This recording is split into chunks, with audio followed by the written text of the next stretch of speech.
بچھاؤ فرش عذاب میں ضرور آؤں گی، تمہارے اشکوں کو میں ساتھ لے کے جاؤں گی، بچھاؤ فرش عذاب میں ضرور لبيته الطيبين الطاهرين المعصومين المظلومين المنتجبين الذين ذهب الله عنهم الرجس وطهرهم تطهيرا.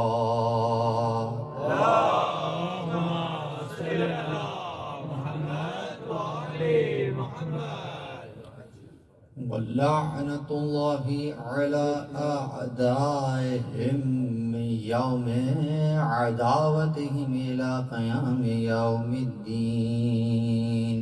أما بعد، قال الله سبحانه وتعالى في محكم كتابه المجيد وفرقانه الحميد. بسم الله الرحمن الرحيم. يا أيها الذين آمنوا لا تحلوا شعائر الله ولا الشهر.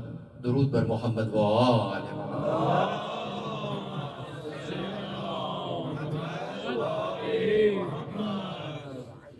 الحمد لله الذي جعلنا من المتمسكين بالقرآن الكريم وبولاية أمير المؤمنين وأئمة المعصومين عليهم السلام.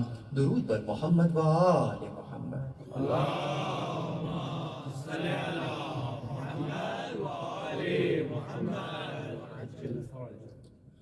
تمام تر تعریفیں خدائے وحدہ لا شریک کے لیے. درود اور سلام محمد اور اہل بیت محمد علیہ السلام کی ذوات مقدسہ پر. حمد ہے اس خدا کی کہ جس نے ہمیں اور آپ کو قرآن کریم، ولایت امیر المومنین اور دیگر ائمہ علیہم السلام کی ولایت و ولایت سے متمسک کیا. پروردگار عالم کا لطف ہے، پروردگار عالم کا احسان ہے، پروردگار عالم کی توفیق ہے کہ اس نے آپ کی اور ہماری عمر کو اتنا طویل فرمایا کہ 1447 ہجری کے ماہ محرم الحرام میں سانس کھینچ رہے ہیں، اور اس وقت خاص کسی اور جگہ موجود نہیں بلکہ وہ جگہ جسے فرش عزا کہتے ہیں موجود، اور جسے عام زبان میں امام بارگاہ کہتے ہیں. تو یقیناً ہم اور آپ خاص نہ فقط یہ کہ اس امام بارگاہ میں موجود ہیں، لیکن جہاں سے ہم دیکھ رہے ہیں امام بارگاہ کسی مکانی اعتبار سے کسی جگہ کی محتاج نہیں ہوتی ہے، کسی ملک میں امام بارگاہ نہیں ہوتی ہے، امام بارگاہ میں پورا ملک ہوتا ہے.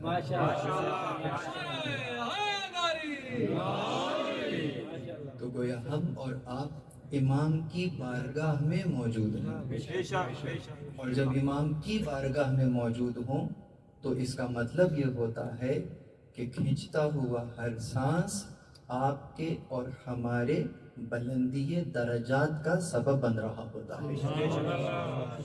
اسی لیے اس فرش عزا سے خاص جو رزق ہم پا رہے ہیں وہ رزق ہے جو ختم ہونے والا رزق نہیں ہے، باقی رہنے والا رزق ہے. وہ رزق جس پر نہ فقط یہ کہ آپ کی اور ہماری بقا کا انحصار ہے، بلکہ وہ رزق جس پر آپ کے اور ہمارے کمال کا انحصار ہے. گویا پروردگار عالم جس مقام عالی پر ہمیں اور آپ کو دیکھنا چاہتا ہے، اس مقام عالی تک پہنچنا ممکن نہیں ہے اگر درمیان میں یہ رزق شامل حال نہ ہو جو فرش اعضا سے مل رہا. اب اگر اس انداز سے بات کی جائے تو یہ بات کہی جا سکتی ہے کہ فرش اعضاء سے وہ رزق لیا جا رہا ہے جس کے لیے آپ اور ہم خلق کیے گئے ہیں، جو آپ کا اور ہمارا مقصد حیات ہے۔ گویا مقصد حیات اگر لے رہے ہیں تو فرش اعضاء سے لے رہے ہیں، لیکن کس انداز سے اس بات کو سمجھیں؟ اپنے سیاق و سباق کو سامنے رکھتے ہوئے اگر قرآن کریم سے مراجعہ کیا جائے، یعنی رجوع کیا جائے، کنسلٹ کیا جائے اور اس سے پوچھا جائے، اے قرآن ہمیں بتلاؤ کہ ہمیں کیوں خلق کیا گیا ہے، تو قرآن کا بھی تو کوئی جواب ہوگا نا۔ خالق کا کلام ہے، اگر خالق کے کلام سے پوچھ رہے ہیں اور پوچھنے والی مخلوق ہے، ممکن نہیں ہے کہ وہ مخلوق کو جواب نہ دے۔ سبحان اللہ، سبحان اللہ۔ اسی لیے جب سوال کیا گیا کہ ہمیں کیوں خلق کیا گیا، ذہن میں رکھیے گا فرش اعضاء کو، کیوں خلق کیا گیا، تو اس کا جواب کیا ہوگا؟ اس نے متعدد مقامات کے اوپر جواب دیے، میں ایک جواب نقل کر رہا ہوں جو بالکل بین ہے، بچے کے سامنے بھی بیان کریں تو اسے بھی سمجھ میں آ جائے۔ وہ کہتا ہے وَمَا خَلَقْتُ الْجِنَّ وَالْإِنسَ إِلَّا لِيَعْبُدُونَ، نہیں خلق کیا ہم نے جنوں اور انسانوں کو۔ اچھا جب اسلوب یہ ہو نا کہ نہیں خلق کیا ہم نے، تو جب بات نہیں سے شروع ہو رہی ہوتی ہے تو اس کا مقصد کیا ہوتا ہے؟ مقصد یہ ہوتا ہے کہ جس طریقے سے دیوار پر بہت ساری تحریریں لکھی ہوتی ہیں نا، اور آپ کوئی تحریر لکھنا چاہتے ہیں، تحریر اگر اہم ہو تو پہلے پرانی تحریروں کو مٹایا جاتا ہے، ورنہ ابہام باقی رہے گا کہ یہ کیا بات ہو رہی ہے۔ تو اسی لیے خدا معلوم ذہن میں کیا چل رہا ہے، خدا معلوم کہاں سے کون کون سے نظریات ہیں، تو پہلے اس دیوار کو صاف کیا گیا وما کہہ کر کہ کیا ہی نہیں خلق کسی کو۔ اب جب کہے گا الا، تو وہ الا کے بعد جو چیز رہے گی وہی رہ جائے گی، باقی رخصت ہو جائیں گی۔ جیسے کہتے ہیں لا الہ الا اللہ، تو اسی لیے جب لا کی نفی کر دی گئی، جب نفی جنس ہو گئی کہ کوئی ہے ہی نہیں، تو اس کے بعد جب اللہ کے بعد جو بات آئے گی تو اس کا مطلب وہ بس وہی ہے، اس سے پہلے کچھ نہیں ہے۔ سمجھانے کے لیے اور محمد والے محمد صلوات۔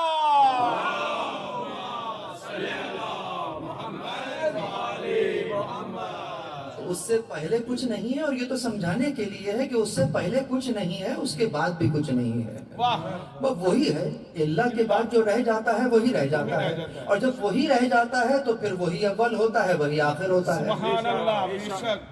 اسی لیے وہی اول ہوگا، وہی آخر ہوگا، تو اس لیے کہا وَمَا خَلَقْتُ الْجِنَّ وَالْإِنسَ، پہلے تو صاف کر دیا پلیٹ کو، اس کے بعد پھر دے رہا ہے کیا؟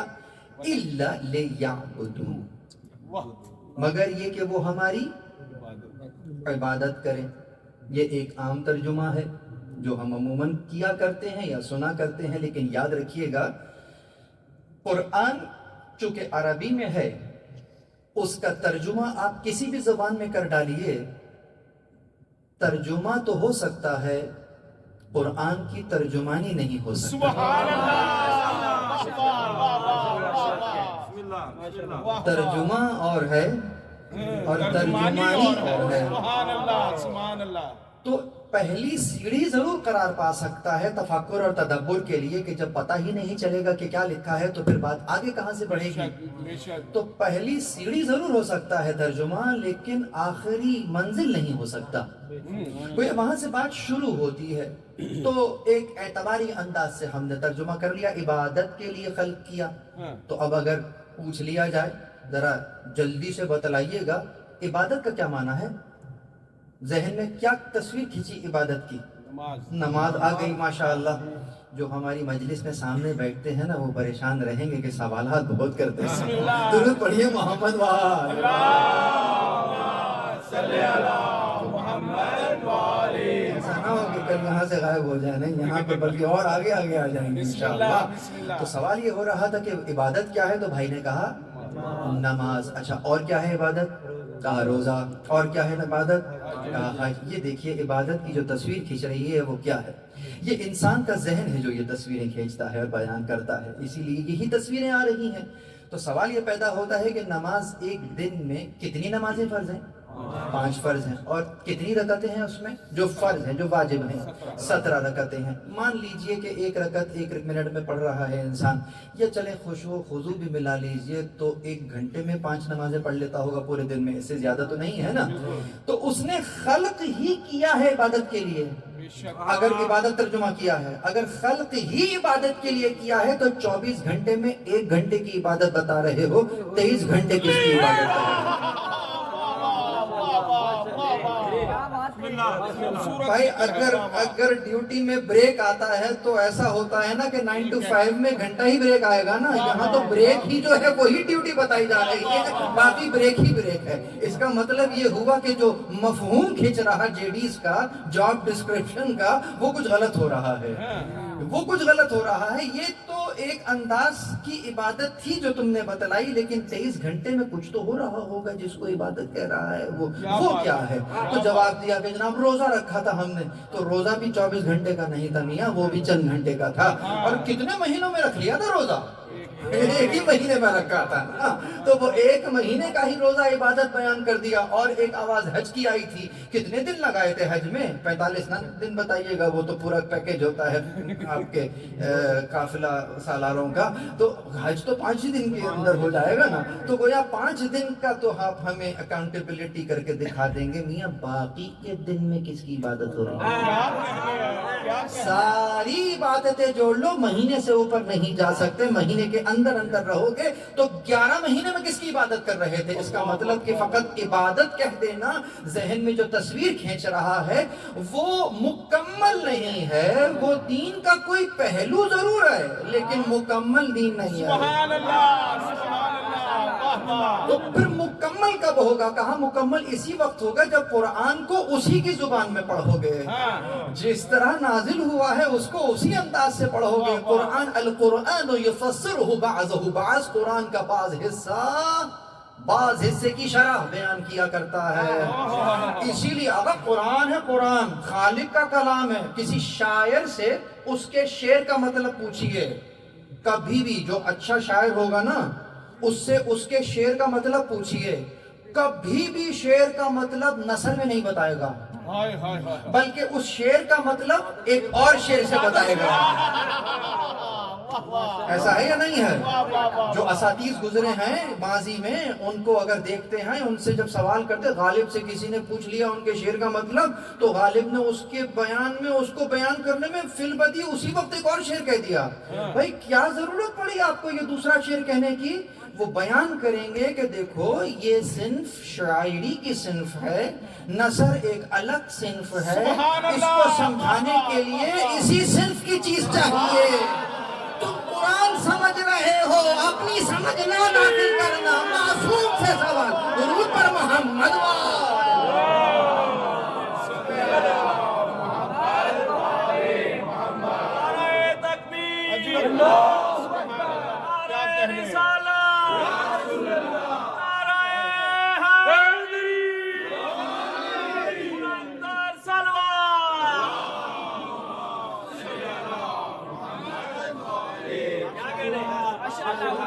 پہلو ہے۔ اس کو بیان کرنے کے لیے اگر کلام خدا کا ہے تو پہلے درجے میں خدا کا کلام ہی خدا کے کلام کو سمجھائے گا، یا وہ سمجھائے گا جس کو خدا نے اپنا کلام کہا ہو۔ سبحان اللہ، سبحان اللہ۔ یا تو قرآن صامت بیان کر رہا ہوگا یا قرآن ناطق بیان کر رہا ہوگا۔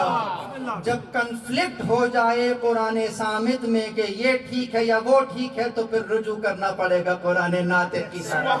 جب نیزوں پہ اٹھا ہوا قرآن دیکھ کر امت لرزنے لگے اور قدم کھانپنے لگے، تو پھر سامنے بولتا قرآن آتا ہے کہ یہ تو کھال ہے، یہ تو چھال ہے، یہ تو اصلاً جانور کی کھال کے اوپر کچھ لکھا ہوا ہے، قرآن تو میں ہوں جس سے تم درود پڑھ لے محمد۔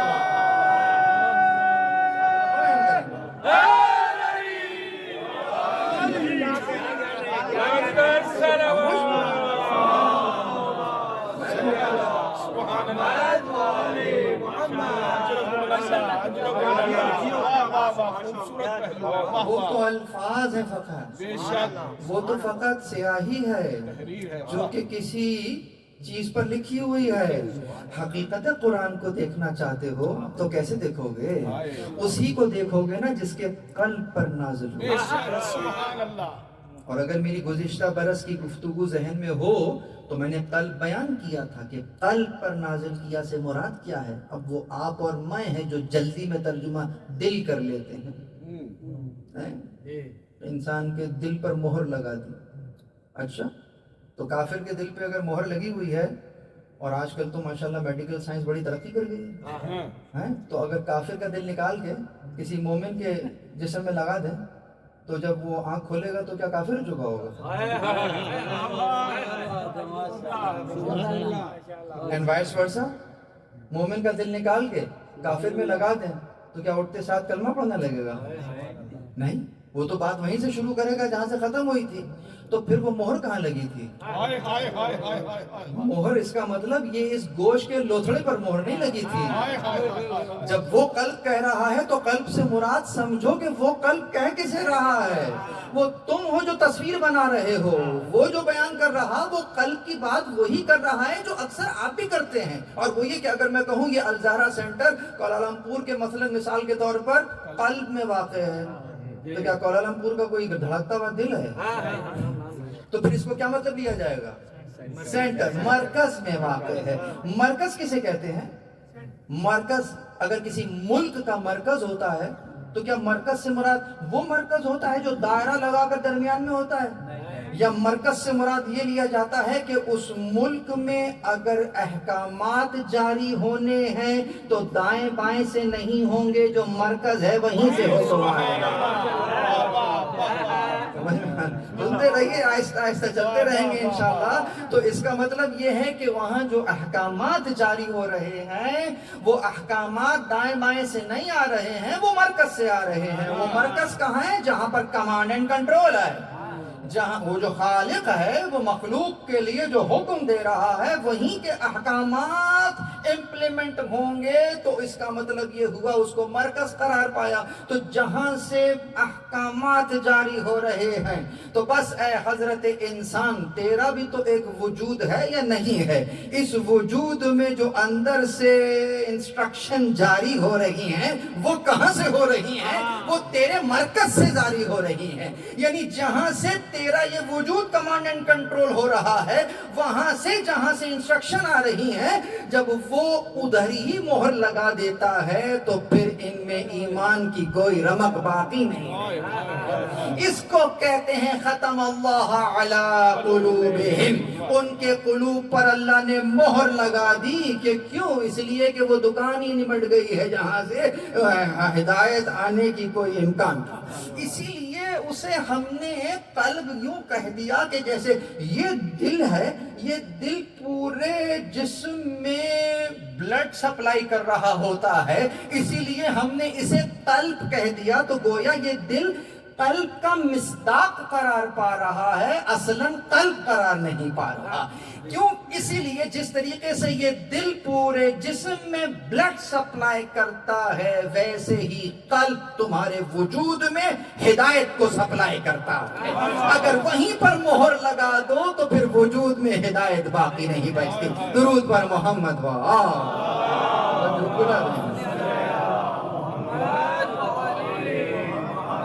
وجود میں ہدایت باقی نہیں بچتی ہے. اسی لیے اب سمجھ میں آیا کہ جب کبھی خدا اپنی آیات بیان کرنا چاہتا ہے، جب رسول خدا اس انداز سے پروردگار عالم کی آیات اور اس کی حکمت بیان کرنا چاہتے ہیں تو کتاب کی تعلیم بعد میں دیتے ہیں، پہلے اس کو یزکیہم کی منزل پر لے کر آتے ہیں.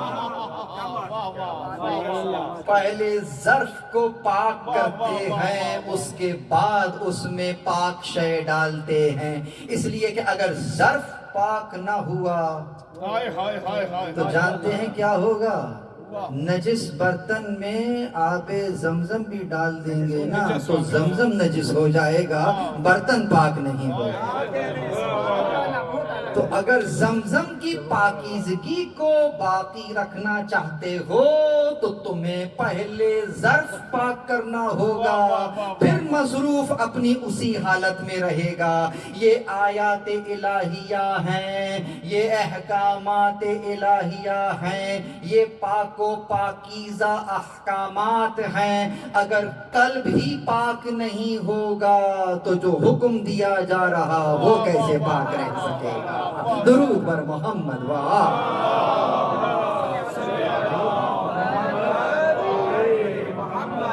بس عزیزوں، اور اگر یہیں سے چونکہ بہت سارے نئے چہرے دیکھ رہا ہوں، اور جو عمارت کھڑی کرنی ہے اس کے لیے فاؤنڈیشن پلر بڑے ضروری ہیں، اسی کے اوپر عمارت کو کھڑے ہونا ہے۔ ظرف تک بات آ ہی گئی ہے تو ذرا تکرار کرتے چلیں۔ ویسے بھی قرآن بھی کہہ رہا ہے فَذَكِّرِ نَفْعَتِ الذِّكْرَىٰ، تو یقیناً تم ذکر کرتے رہا کرو، یاد دلاتے رہا کرو۔ کیوں؟ مومنین کے لیے جو ہے وہ اس میں فائدہ ہوتا ہے۔ تو مومنین کو جب تذکر دیا جاتا ہے تو مومنین کے لیے فائدہ ہوتا ہے، اور وہ کیا؟ اور وہ یہ کہ یہاں ظرف کی پاکیزگی کی بات تو ہو گئی ہے، لیکن ایک دوسری چیز بھی موجود ہے، اور وہ کیا ہے؟ وہ ظرف اور مظروف کی مطابقت کی بات ہے، بہت اہم ہے، اور یہ پہلی مجلس میں ہی بات ہو رہی ہے۔ یہ بات اگر سمجھ میں آ جاتی ہے، لکھ کر دینے کو تیار ہوں آئندہ آنے کی تمام مجالس، چاہے کہیں پر بھی آپ اسے اٹینڈ کریں، اگر یہ بات سمجھ میں آ گئی ہے تو پھر اس مجلس سے کما حقہ فائدہ اٹھا سکیں گے جیسا اٹھانا چاہیے۔ اور وہ کیا ہے؟ وہ یہی ہے کہ جسے آپ ظرف کہہ رہے تھے، ظرف کا مطلب کنٹینر، اور مظروف کا مطلب the substance that container contains، جو اس کے اندر موجود ہے۔ تو اس انداز سے، جیسے اگر یہاں پہ گلاس رکھا ہوا ہے تو یہ ظرف ہے، اور اس کے اندر جو پانی ہے وہ کیا ہے؟ اچھا، یہ گلاس میں ہی پانی کیوں رکھا؟ پلیٹ میں رکھا جا سکتا تھا؟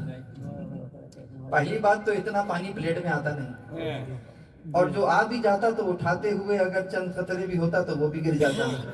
تو کہاں غلطی ہوئی؟ غلطی ہوئی کہ پانی کو دیکھتے ہوئے اس کے حساب سے ظرف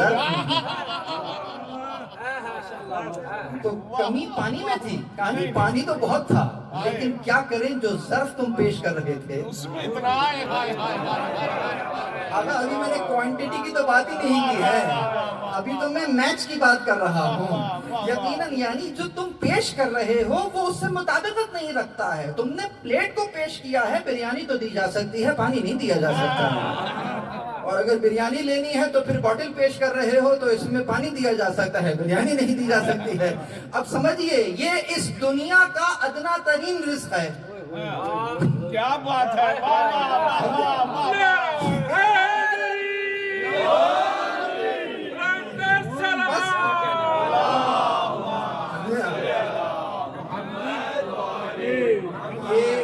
دنیا کا پست رزق ہے، وہ رزق جو ختم ہو جانے والا ہے، وہ جو ختم ہو جانے والا رزق ہے وہ تقاضا کر رہا ہے کہ جب ظرف پیش کرو تو مظروف کی مطابقت کا ہونا چاہیے۔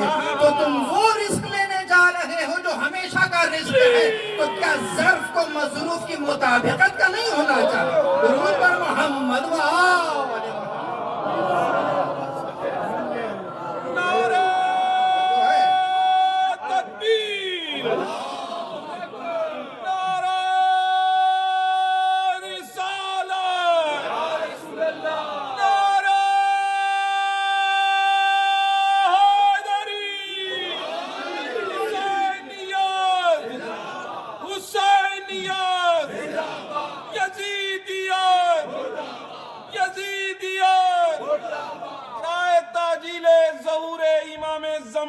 بلند تر صلوات۔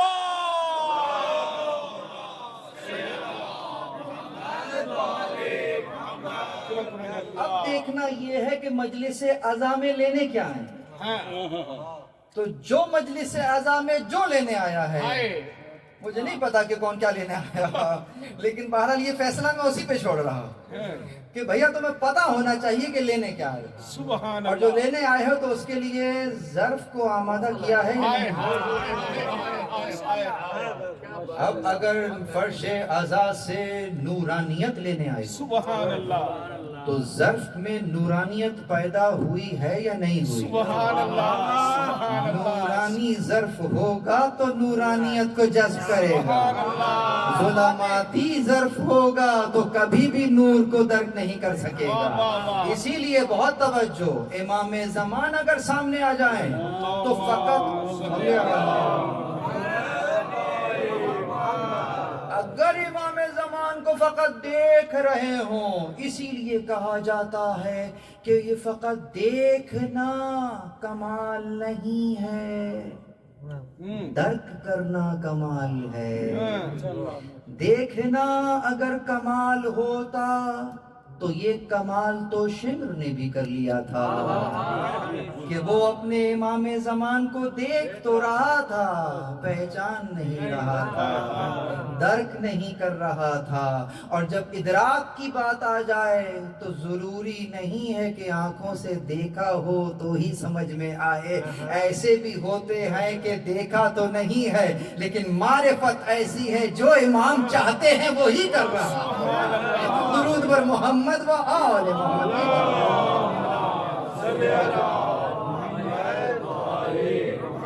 تو بس عزیزوں، اگر یہاں تک ذہن آ گیا ہے تو اس کا مطلب کہ یہ 10 دن 12 دن جتنے دن بھی ہمارے رہیں گے یہاں پر ہم آئیں گے انشاءاللہ، اور جیسے جیسے یہ محرم کا چاند جس طریقے سے بڑھتا رہے گا انشاءاللہ اسی کے ساتھ ساتھ ہماری معرفت بھی بڑھ رہی ہو۔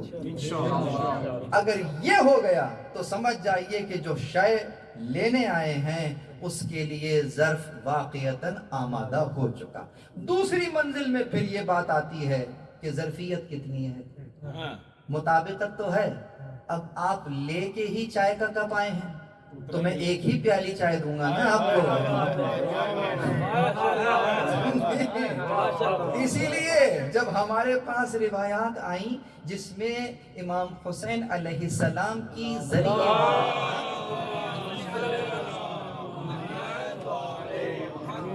زیارت کا ثواب لکھا تھا تو وہ یہی لکھا تھا کہ ایک جگہ اقبال الاعمال اٹھا لیجئے، اس میں دیکھیے کہ کہاں کہاں پہ کس انداز سے لکھا ہے کہ جناب ایک حج اور ایک عمرہ مقبولہ۔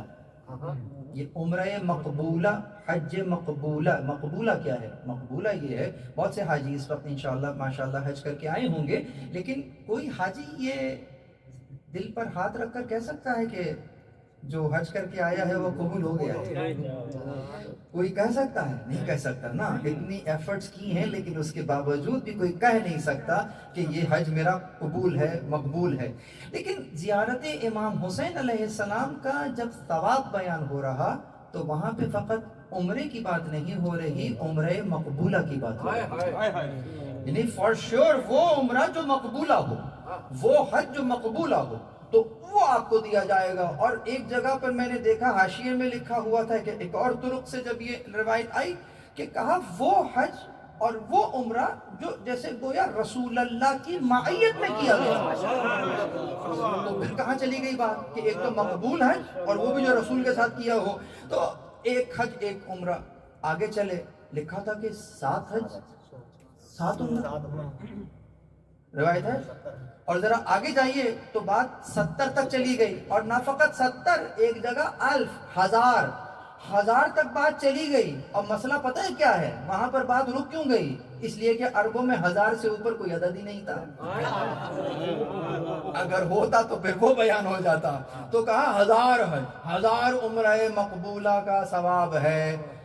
تو پروردگار یہ بتلا کہ یہ جو ثواب جہاں سے مل رہا ہے کیا یہ کوئی ATM مشین ہے جو آؤٹ آف کیش ہو جاتی ہے؟